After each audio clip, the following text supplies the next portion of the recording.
गुरुजी, मृत्यु क्या है, जीवन क्या है, जन्म क्या है, नींद क्या है, ईश्वर क्या है, सुंदरता क्या है, दुख क्या है, ध्यान क्या है, सुख क्या हम है? सब प्रश्न का प्रश्न कर रहे हैं। तुम क्या हो?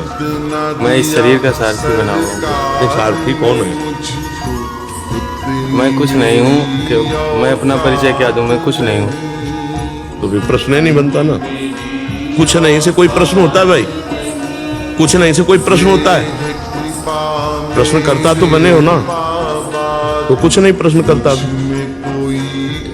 बुद्धिमानी नहीं, चतुराई नहीं, सही में चलोगे तो हर प्रश्न का उत्तर तुम्हें से हम दिलवा देंगे। अभी बच्चा, जब तक जीव भगवान की शरण में नहीं होता और भगवान का नाम जप नहीं करता, तब तक उसको कुछ समझ में नहीं आता। ऐसी माया की धुंधली भरी आंधी है कि जो ज्ञानिन कर चित अपरई बरियाई विमोह बस करी। तुम तो बच्चा होगी।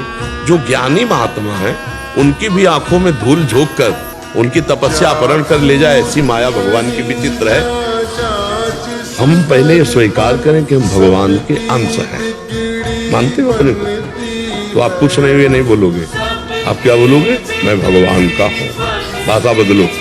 मानते हो कि नहीं? पहले मानते भगवान के अंश हो, ये मानते हो?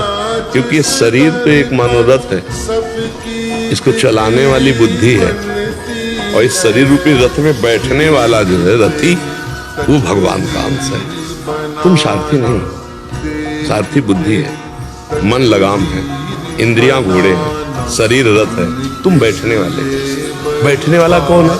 ईश्वर अंश, जीव अविनाशी, चेतन अमल, सहज सुख राशि। हर सवाल का उत्तर इसी में आता चला जाएगा। समझ पाए आप कौन है? अब आपसे पूछे आप कौन, तो आप क्या बोलोगे? भगवान का अंश। भगवान का अंश है। अब आपका उद्देश्य क्या है? जीवन। आपका जीवन क्या है?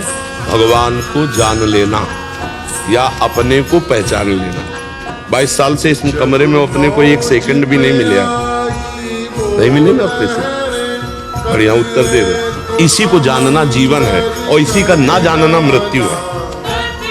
जब अपने को नहीं जानते और शरीर पे राग कर बैठे, तो शरीर के द्वारा जो शुभ अशुभ कर्म बने, तो पुनरपि जननम पुनरपि मरणम पुनरपि जननी जठरे शयनम, बार बार जन्म, बार बार मृत्यु, बार बार माँ के गर्भ में। यही भूल हमको ले जाती है। इस मनुष्य जीवन का लक्ष्य क्या है? भगवान का भजन करके भगवान को जान लेना, भगवान को पा लेना, या अपनी पहचान जान लेना। नर्तन कर फल विषय न भाई, भजिए राम सब काम बिहाई। भजन ना होना और भोगों में रमण करना, यही मृत्यु है।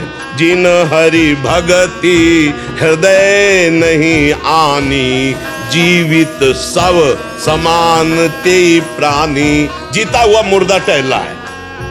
जिसके जीवन में भगवान का चिंतन नहीं, भजन नहीं, जीता हुआ मुर्दा है। गोस्वामी जी कह रहे मनुष्य जीवन का लक्ष्य क्या? भगवत प्राप्ति, अपने स्वरूप का बोध हो जाना। मृत्यु क्या? अपने को भूल जाना, शरीर राग में फंस जाना। सारे प्रश्नों का उत्तर तुम्ही से तुमको मिल जाएगा। बस तुम भगवान की शरण में होकर नाम जप करना। आप भगवान की चैतन्य घन अंश हो, आप में सारी शक्तियां हैं। आप अपनी शक्तियों का स्मरण करके उनको जागृत करो। वो है नाम जप, मंत्रानुष्ठान, दूसरों का उपकार करना, पापाचरण से अपने को रोक पाना। अगर रोक पाए तो फिर जीवन प्रकाशमय हो जाएगा। अगर पापाचरण होते रहे तो फिर अंधकार नहीं हटेगा, ज्ञान अंधकार छाया रहेगा। समझ पा रहे हो? सारे प्रश्नों का उत्तर मिल जाएगा आपको। भजन नहीं है तो फिर टिकेगा भी नहीं। कोई उत्तर दे दो, कोई उत्तर टिके। ऐसे में टिकता है, ऐसे में नहीं टिकता। जो भजन करने वाला होता है ऐसे होता है। जो भजन भगवान से विमुख होता है वो अहंकारी ऐसे होता है। उसमें कुछ नहीं टिकता। तुम नाम जप करो, भगवान के आश्रित रहो, माता पिता की सेवा करो, समाज की सेवा करो। इनमें सब में भगवान विराजमान है। यही जीवन का लक्ष्य है कि भगवान की हमें इन किन प्रकार प्राप्ति हो जाए। और अगर प्राप्ति न हो सो परत्र दुख पावई, सिर धुनि धुनि पछताए, काल ही कर्म ही ईश्वर ही मिथ्या दोष लगाए। जो न तरह भव सागर असमाज नर पाए, स्वति निंदक मंदमति आत्महनन। वो आत्महत्यारा है, वो दुर्गति को प्राप्त होगा जो मानव देह प्राप्त करके पापाचरण करता और भगवान की प्राप्ति नहीं कर लेता। नाम लेता, सब प्रश्नों का उत्तर मिलता।